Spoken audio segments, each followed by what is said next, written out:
everybody. Today I'm going to talk about a topic that is quite important to me, and I'm sure this logo is something that you've all seen before and all heard about, but I just think it's very important that you all know a little bit more about St. Jude's and kind of what they do for the community and the nation and overall the world. So today I'm going to be talking about St. Jude's Children's Research Hospital, and one of the best quotes I think ever is, "No child should die in the dawn of life." That was from Danny Thomas. He was an actor that started St. Jude's, and he really made it a priority to save the lives of children, and it really has paid off. Okay, so kind of to start to show you how effective St. Jude actually is. Since 1962, when St. Jude opened their doors, childhood cancer survival rates have been raised from 20% to 80%. And this is a staggering number. It's absolutely incredible how effective the research that St. Jude has facilitated has been in saving the lives of children. 80% survival rate is for all cancers overall, but for specific cancers they've raised it to over 98%, which is ridiculous for a disease so deadly. So, to give you a little background on St. Jude's, the main hospital is in Memphis, Tennessee, and that is where everything is based out of. That's where all the research is done. But there are 8 affiliate clinics across the U.S. to make it a little bit easier for kids to access the care that they need. Okay, so first I want to get your attention and tell you why this is important to you. So, St. Jude is the largest research hospital treatment center in the world. Not only do they provide treatment to children with life-threatening diseases, but they do it without ever requiring a bill for treatment, travel, housing, or food. They also share all of their findings with nationwide hospitals and advanced research. If you ever know a child with a life-threatening disease, St. Jude is highly likely to be the one that treats them.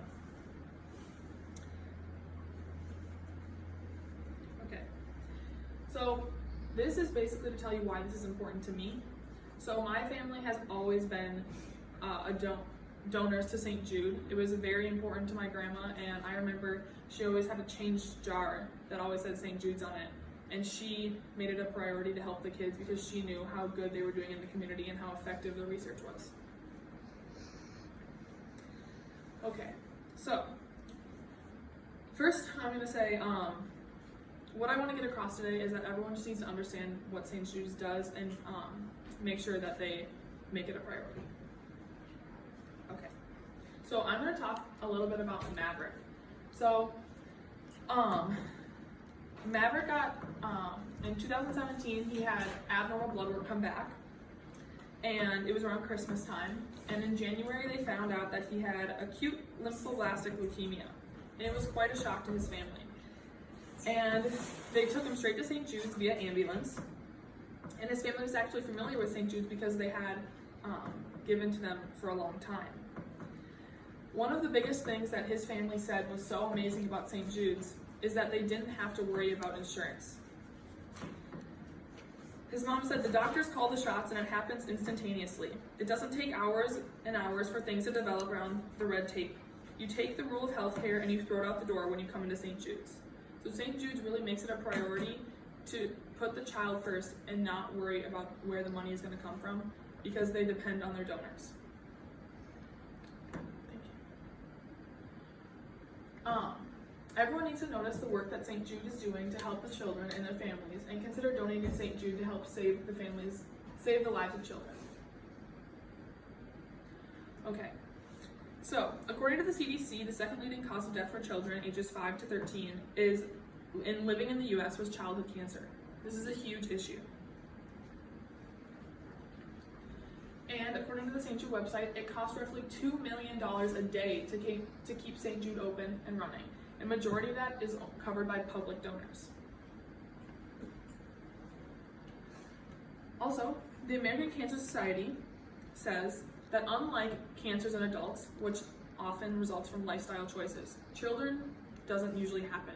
Sometimes it does result from environmental factors like radiation, but mostly it's DNA changes early in life that cause cancer.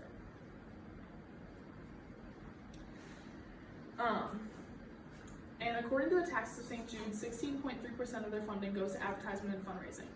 So my job here today is just trying to get you guys a little more aware of St. Jude, so that maybe that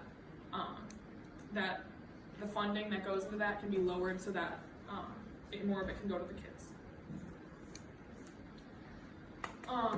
This is also a really staggering number for any foundation. I don't know how closely you guys have looked into like what charities actually put into their work, but the fact that 71.9% of donations received are spent solely on treating children and conducting research is mind-boggling. Most charities struggle to put 50% of their funds into what they're trying to achieve, and so the fact that they can put 71.9% straight into the kids is really amazing. Okay, so how you can help. So obviously donating is one of the greatest things. I know that you all are college students and that might be difficult, but I just want to encourage you that when you do kind of settle down, that you would maybe take a little bit every 6 months or something like that and donate to St. Jude's, because they really are doing amazing work. You can also do things like walks or eat at places or shop at places that support St. Jude's. Okay. So today I talked about why everyone needs to notice the work that St. Jude's is doing, and why childhood cancer is a problem, why many children still need you to help.